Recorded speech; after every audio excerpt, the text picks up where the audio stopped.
एक पंडित जी रामायण कथा सुना रहे थे। लोग आते और आनंद विभोर होकर जाते। पंडित जी का नियम था, रोज कथा शुरू करने से पहले आइए हनुमान जी विराजिए कहकर हनुमान जी का आह्वान करते थे। फिर 1 घंटा प्रवचन करते थे। वकील साहब हर रोज कथा सुनने आते। वकील साहब के भक्ति भाव पर एक दिन तर्कशीलता हावी हो गई।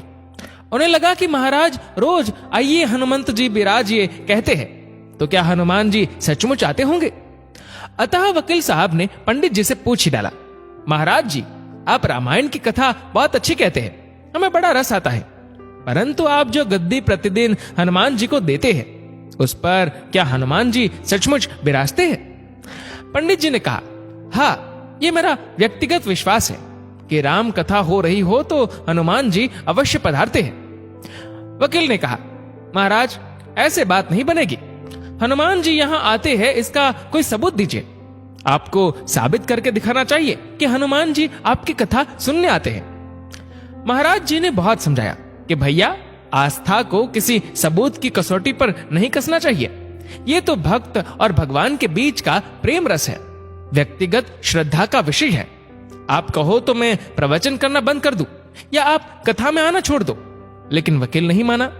वो कहता ही रहा कि आप कई दिनों से दावा करते आ रहे हैं, ये बात और स्थानों पर भी कहते होंगे। इसलिए महाराज आपको तो साबित करना होगा कि हनुमान जी कथा सुनने आते हैं।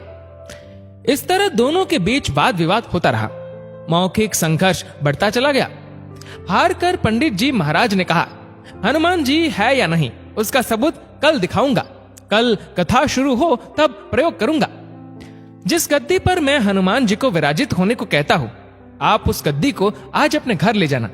कल अपने साथ उस गद्दी को लेकर आना और फिर मैं कल गद्दी यहां रखूंगा। मैं कथा से पहले हनुमान जी को बुलाऊंगा, फिर आप गद्दी ऊंची उठाना। यदि आपने गद्दी ऊंची कर दी तो समझना कि हनुमान जी नहीं है। वकील इस कसौटी के लिए तैयार हो गया। पंडित जी ने कहा, हम दोनों में से जो पराजित होगा वह क्या करेगा इसका निर्णय भी कर ले। ये तो सत्य की परीक्षा है। वकील ने कहा, मैं गद्दी ऊंची न कर सका तो वकालत छोड़कर आपसे दीक्षा ले लूंगा। आप पराजित हो गए तो क्या करेंगे? पंडित जी ने कहा, मैं कथा वाचन छोड़कर आपके ऑफिस का चपरासी बन जाऊंगा।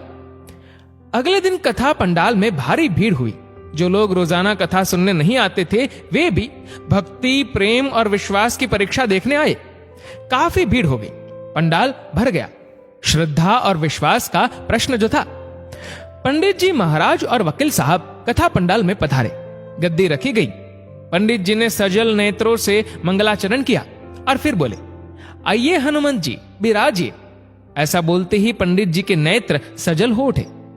मन ही मन पंडित जी बोले, प्रभु आज मेरा प्रश्न नहीं बल्कि रघुकुल रीति की परंपरा का सवाल है। मैं तो एक साधारण जन हूं, मेरी भक्ति और आस्था की लाज रखना। फिर वकील साहब को निमंत्रण दिया गया, आइए गद्दी ऊंची कीजिए। लोगों की आंखें जम गईं। वकील साहब खड़े हुए।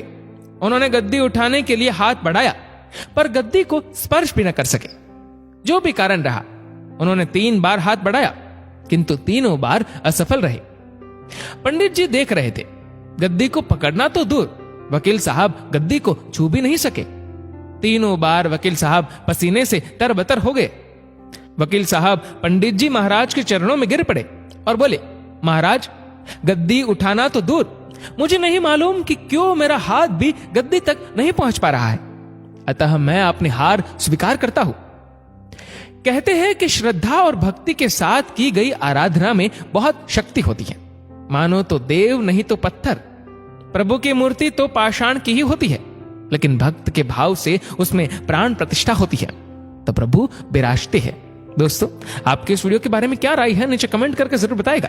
और अगर आपको वीडियो अच्छा लगा हो तो वीडियो को लाइक करेगा, शेयर करेगा ज्यादा से ज्यादा लोगों तक। और ऐसे ही और भी इंस्पिरेशनल वीडियोस के लिए सब्सक्राइब करें हमारे यूट्यूब चैनल को और फेसबुक पर फॉलो करें हमारे पेज को। धन्यवाद।